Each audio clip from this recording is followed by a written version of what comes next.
Middle east में। क्या नाम है आपका? मुकेश साहनी, मैं दुबई से हूँ। अच्छा सर। इतना बड़ा मंदिर वहाँ पर बना है, मोदी जी वहाँ कौन सी पॉलिटिक्स खेल रहे हैं? शर्म आनी चाहिए जो हिंदू विपक्ष में बैठे हुए हैं और वो राम मंदिर के अगेंस्ट हैं। जो हिंदू कांग्रेस में हैं उनको शर्म आनी चाहिए। हिंदू होने के बावजूद वो हिंदुस्तान की आस्था की बेइज्जती कर रहे हैं। विदेशों में एक दो देशों ने अकड़ दिखाई, मोदी जी ने उनका दिमाग ठीक कर दिया। आज तक कभी किसी मिनिस्टर ने ये काम किया है? आज तक कभी किसी मिनिस्टर ने ये काम किया है? यहाँ पर लोग हैं फ्री, काम कोई है नहीं, मोदी आया है, मोदी आया है, मोदी आया है, मोदी आया है, यही काम रह गया बस, और कोई काम नहीं है। आपको नहीं लगता कि कांग्रेस और बीजेपी में कोई फर्क नहीं है? मैं ये कह रहा हूँ कि जो प्रेजेंट सरकार है उसकी वजह से जो लोग यहाँ से विदेश नहीं गए हैं उनको पता नहीं मालूम है कि नहीं, लेकिन विदेशों में इंडिया की एक छवि बन गई है। जो पहले गंदे तरीके से बात करते थे अभी सिर झुका के बात करते हैं, बहुत सिर झुका के बात करते हैं। मज़ा तो तब था जब वो राम मंदिर दुबई में बना है, तो तब कांग्रेस को चाहिए था कि वहाँ की सरकार को बोलते कि राम मंदिर मत बनने दो। अरबियों ने क्यों नहीं बोला? अरबियों ने वेलकम किया है और सबसे बड़ा मंदिर बना है, सबसे बड़ा गुरुद्वारा बना है वहाँ पर। आप जाएंगे तो देख के दंग रह जाएंगे। यहाँ पर खुली छूट है। क्यों? यहाँ पर भौंकने की आज़ादी है। भौंको, जितना मर्जी भौंको, हाय हाय, ये हाय हाय, वो हाय। अगर यहाँ पर एक चीज़ बन रही है और पूरा वर्ल्ड उसको देखने के लिए आ रहा है तो आपको अप्रिशिएट करना चाहिए। हिंदू मुसलमान की बात नहीं करनी। यूपी में क्या था? गुंडा राज, सबकी तबीयत ठीक हो गई। मैं तो ये कहूँगा कि मोदी जी थोड़ा देखिए क्या हो रहा है हिंदुस्तान में। मैं senior citizen, about 67 year old man, जो कि मैं दुबई में 45 साल से रह रहा हूँ। एक दिन में ये गैंग दुबई में आके मेरा 50 करोड़ रुपया लूट के ले गए हैं। ये 20 अखबारों में मेरी न्यूज़ आई है और यहाँ पर कोई सुनवाई नहीं है। यहाँ पर जो पुलिस वाले हैं वो बोलते हैं पैसे दो। एक एक पुलिस वाले को 1-1 करोड़ रुपया रिश्वत दी गई है। मेरी कोई सुनवाई नहीं, क्योंकि मेरे पास पैसे नहीं है।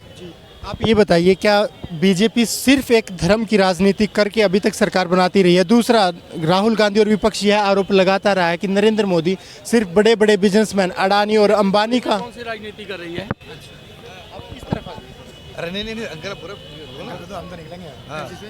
मिडिल ईस्ट में। क्या नाम है आपका? मुकेश साहनी, मैं दुबई से हूँ। अच्छा सर। इतना बड़ा मंदिर वहाँ पर बना है, मोदी जी वहाँ कौन सी पॉलिटिक्स खेल रहे हैं? सऊदीया में मंदिर बना है। जब मोदी जी पहली बार आए थे तो वहाँ पर 50,000 सीटों का इंतजाम किया गया था। For your kind information, 2.5 lakh लोग थे वहाँ पर।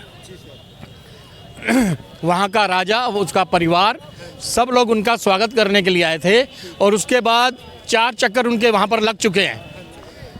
तो इंडिया की जो इमेज है बाहर अच्छी हुई है, यहाँ पर तो लुटेरे बैठे हुए हैं। यहाँ पर जो हो रहा है, मैं 45 साल से विदेश में रह रहा हूँ और अभी मैं इंडिया आया हूँ। कुछ लोगों ने मेरे साथ धोखा किया है। मेरे को यहाँ न्याय नहीं मिला। यहाँ पुलिस भी बिकी हुई है, जुडिशरी भी बिकी हुई है, यहाँ कोई सुनवाई नहीं है। NRI सीनियर सिटीजन के साथ बदमाशियाँ हो रही हैं, पूरी बदमाशियाँ। और जो IO हैं खुले तौर पे करोड़ों रुपया रिश्वत खा रहे हैं। अगर ये सब हाल देश में हो रहा है और विदेश में भारत की छवि सुधर रही है, तो क्या ये धोखा नहीं है देश के साथ कि देश में तो बुरा हाल मचा हुआ है लेकिन बाहर विश्व में देश का नाम ऊंचे स्तर पर लिया जा रहा है? तो कैसे आप कह सकते हैं मोदी जी ने देश का नाम रोशन कर दिया? आप क्या चाहते हो कि विदेशों में इंडिया का नाम ऊंचा ना हो? क्यों नहीं हो सर, हर कोई ये चाहता है, लेकिन उसमें सच्चाई होनी चाहिए ना सर। सच्चाई होनी चाहिए। मैं विदेश में 45 साल से रह रहा हूँ। ये 2 लड़के CBI के इंस्पेक्टर बन के दुबई आए हैं और मेरे को उठा के नेपाल ले गए हैं और ये मेरे साथ हुआ है। 50 करोड़ नहीं 70 करोड़ रुपया लूट के ले गए हैं। इंडिया में कोई सुनवाई नहीं है, सिर्फ बदमाशी के धंधे हैं। इंडिया में राज भी तो बीजेपी रिश्वत देने के लिए पैसे नहीं हैं। गुंडों के पास, जिन्होंने पैसा लूटा है, उनके पास पैसे हैं। ये मेरे को एक दिन के अंदर ये पूरा गैंग है जो दिल्ली से गया है और 70 करोड़ रुपया लूट के ले गया है। और ये मैंने एक ऐसी औरत से शादी की है जो सुन नहीं सकती, बोल नहीं सकती। यहाँ सब मेरा जितना भी दर्द और रोना है वो सिर्फ जुडिशरी के डेफ कानों के अंदर लैंड कर रहा है। यहाँ कोई सुनवाई नहीं है। सुनवाई नहीं है, इसलिए तो मैं कह रहा हूँ, आप कह रहे हैं मोदी जी अच्छा कर रहे हैं, लेकिन सेंटर में भी तो मोदी कर रहा कि मैं ये कह रहा हूँ कि जो प्रेजेंट सरकार है उसकी वजह से जो लोग यहाँ से विदेश नहीं गए हैं उनको पता नहीं मालूम है कि नहीं, लेकिन विदेशों में इंडिया की एक छवि बन गई है। जो पहले गंदे तरीके से बात करते थे, अभी सिर झुका के बात करते हैं, बहुत सिर झुका के बात करते हैं। इंडिया, आप अगर इंडिया के हैं और दुबई जाएंगे आपको पूरा सम्मान मिलेगा। पहले ये चीज़ नहीं थी। गुंडागर्दी हमारे देश में हो रही है। ये जो बदलाव आया है ये किस वजह से मानते हैं आप? कैसे हुआ है ये बदलाव? लोगों की अपनी समझदारी की वजह से। ये जो मीडिया, ये जो इलेक्ट्रॉनिक मीडिया, आईटी मीडिया, बच्चे समझदार आ रहे हैं, उन समझदार बच्चों की वजह से हो रहा है। और जो अपॉर्चुनिटीज़ बच्चों को मिल रही हैं उससे देश आगे जा रहा है। मोदी जी ने क्या राजनीति करनी है यहाँ पर? विदेशों में जाके, विदेशों में एक दो देशों ने अकड़ दिखाई, मोदी जी ने उनका दिमाग ठीक कर दिया। आज तक कभी किसी मिनिस्टर ने ये काम किया है? आज तक कभी किसी मिनिस्टर ने ये काम किया है?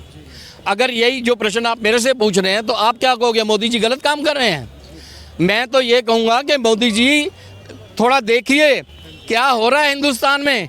मैं senior citizen, about 67 year old man, जो कि मैं दुबई में 45 साल से रह रहा हूँ, एक दिन में ये गैंग दुबई में आके मेरा 50 करोड़ रुपया लूट के ले गए हैं। ये 20 अखबारों में मेरी न्यूज़ आई है और यहाँ पर कोई सुनवाई नहीं है। यहाँ पर जो पुलिस वाले हैं वो बोलते हैं पैसे दो। एक एक पुलिस वाले को 1-1 करोड़ रुपया रिश्वत दी गई है। मेरी कोई सुनवाई नहीं, क्योंकि मेरे पास पैसे नहीं है। ये थोड़ा सा इन चीज़ों में सुधार होना चाहिए। जरूर होना चाहिए। हाँ जी। जिस आपको पता होगा 22 जनवरी को राम मंदिर जी का उद्घाटन हो रहा है, श्री राम मंदिर का। उस पर नरेंद्र मोदी जी ने तमाम बड़े से बड़े बिजनेसमैन, एक्टर, स्पोर्ट्समैन, हर तरह के नेता को भी इनविटेशन भेजा है। उस पर विपक्ष का मानना, नरेंद्र मोदी जी और बीजेपी सरकार शुरू से राम मंदिर पर राजनीति करते आई है, यह कहते हुए कांग्रेस सरकार ने राम मंदिर का न्योता ठुकरा दिया है। उस पर आप क्या मानते हैं?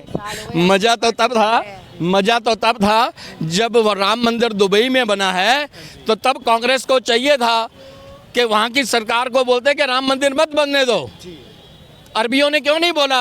अरबियों ने वेलकम किया है और सबसे बड़ा मंदिर बना है, सबसे बड़ा गुरुद्वारा बना है वहाँ पर। आप जाएंगे तो देख के दंग रह जाएंगे। देखा है आपने? तो आपको चाहिए था ना वहाँ पर बोलते आप कि अरबियों को बोलना था भैया मंदिर क्यों बनाने दे रहे हो। अगर यहाँ पर एक चीज़ बन रही है और पूरा वर्ल्ड उसको देखने के लिए आ रहा है तो आपको अप्रिशिएट करना चाहिए। हिंदू मुसलमान की बात नहीं करनी। यूपी में क्या था? गुंडा राज। सबकी तबीयत ठीक हो गई ना? तो अब आप भी कहिए, आप मीडिया वाले हो, आप भी कहो कि हाँ सबकी तबीयत ठीक हो गई है। ये काम जो दुबई में करके देखो ना। आप एक काम कीजिए, यहाँ पर जो गुंडे बदमाश हैं, दुबई में जाके आप सड़क पे खड़े होके चाय की दुकान के ऊपर सिर्फ वहाँ के राजा का नाम लेके दिखा दो, सिर्फ नाम लेके दिखा दो, 2 मिनट में तबीयत साफ कर देंगे। यहाँ पर लोग हैं फ्री, काम कोई है नहीं, मोदी आया है, मोदी आया है, मोदी आया है, मोदी आया है, यही काम रह गया बस, और कोई काम नहीं है। आपको नहीं लगता कि कांग्रेस और बीजेपी में कोई फर्क नहीं है? आज बच्चे जो हैं, पहले लोगों की सैलरियां थी 1000 रुपये, 2000, 5000, 10,000 रुपये, आज 2-2 लाख, 5-5 लाख रुपया। कांग्रेस राम मंदिर का बायकॉट क्यों कर रही है? क्यों वो नहीं जाना चाहते? विपक्ष का काम ही यही है। शर्म आनी चाहिए जो हिंदू विपक्ष में बैठे हुए हैं और वो राम मंदिर के अगेंस्ट हैं। जो हिंदू कांग्रेस में हैं उनको शर्म आनी चाहिए। हिंदू होने के बावजूद वो हिंदुस्तान की आस्था की बेइज्जती कर रहे हैं। समझ में आया है? हिंदुस्तान की आस्था। दुबई के अंदर आप ना स्पेशली गवर्नमेंट का ऑर्डर है, ना आप धर्म की बात कर सकते हैं ना पॉलिटिक्स की बात कर सकते हैं। दो काम आप दुबई के अंदर नहीं कर सकते हैं। यहाँ पर खुली छूट है। क्यों? यहाँ पर भौंकने की आज़ादी है। भौंको, जितना मर्जी भौंको, हाय हाय ये हाय हाय वो हाय। दुबई में जाके एक बार हाय हाय करके देखो, बहुत बड़ा इनाम मिलता है वहाँ पर।